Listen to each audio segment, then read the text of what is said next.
Gir border પર તપાસ હાથ ધરવામાં આવી। ગેરકાયદે હોટલો રિસોર્ટ બાંધકામો સામે કાર્યવાહી કરવામાં આવી રહી છે।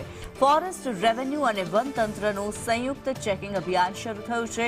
દસ્તાવેજો મંજૂરી અને કાયદેસર બાંધકામની ચકાસણી કરવામાં આવી રહી છે। તાલાલા ગીર વિસ્તારમાં 5 ટીમ દ્વારા સર્વે હાથ ધરવામાં આવ્યો છે। 15 નવેમ્બર સુધી સર્વે રિપોર્ટ રજૂ કરવા કલેક્ટર દ્વારા આદેશ કરાયો છે।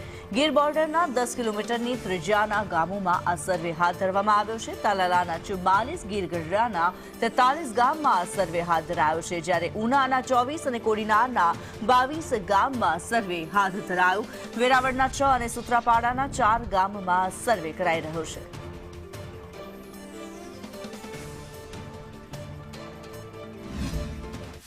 ગુજરાત હાઈકોર્ટના આદેશ બાદ ગીરમાં છે ગેરકાયદેસર અને કાયદેસર હોટલ રિસોર્ટ સહિતના જે આતિથ્ય જે હોસ્પિટાલિટી યુનિટો ધમધમી રહ્યા છે તેનો સર્વે અને તપાસનો ધમધમાટ હાલ શરૂ કરી દેવામાં આવ્યો છે।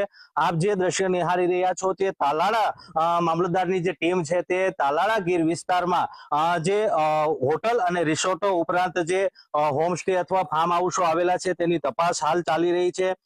ઉલ્લેખનીય છે કે ગુજરાત હાઈકોર્ટે તાજેતરમાં જ ગીરમાં જે ચાલતા હોટલ રિસોર્ટો છે તેનો સર્વે કરવા માટે આદેશ કરવામાં આવ્યો છે। અમરેલી, ગીર સોમનાથ અને જુનાગઢ આ 3 જિલ્લાઓમાં આ કામગીરી થઈ રહી છે। જિલ્લા કલેક્ટરના આદેશના પગલે જે ટીમો છે તે હાલ કાર્યરત છે। તાલાળા ગીરની વાત કરવામાં આવે તો 5 જેટલી ટીમો ગીર પંથકના જે હોટલ અને જે રિસોર્ટો છે ને જે વિસ્તાર છે તેમાં હાલ તપાસ કરી રહી છે। જે સર્વે ટીમ છે તે દરેક હોટલ રિસોર્ટમાં જઈ રહી છે અને જુદા જુદા જે ચેકલિસ્ટ મુજબના જે મુદ્દાઓ છે તેની તપાસ કરી રહી છે। જે હોટલ રિસોર્ટ અથવા કે હોસ્પિટાલિટી યુનિટો ચાલે છે તેમાં બિનખેતી થયેલું છે કે કેમ, વન વિભાગની એનઓસી છે કે કેમ, જે શરતો અન્વયે તેમને મંજૂરી મળેલી છે તે શરતોનું પાલન થાય છે કે કેમ, આ તમામ મુદ્દાઓનું આખું સમીક્ષા કરી અને એક રિપોર્ટ તૈયાર કરવામાં આવશે। જિલ્લા કલેક્ટરના આદેશ મુજબ 15/11 સુધીમાં આ રિપોર્ટ સબમિટ કરવામાં આવવાનો છે અને જેના પગલે જે રેવન્યુ વિભાગ, ફોરેસ્ટ વિભાગ અને જિલ્લા પંચાયતની ટીમના જે અધિકારીઓ કર્મચારીઓ છે તે હાલ ફિલ્ડમાં ઉતરી ચુક્યા છે। રાકેશ આહિર,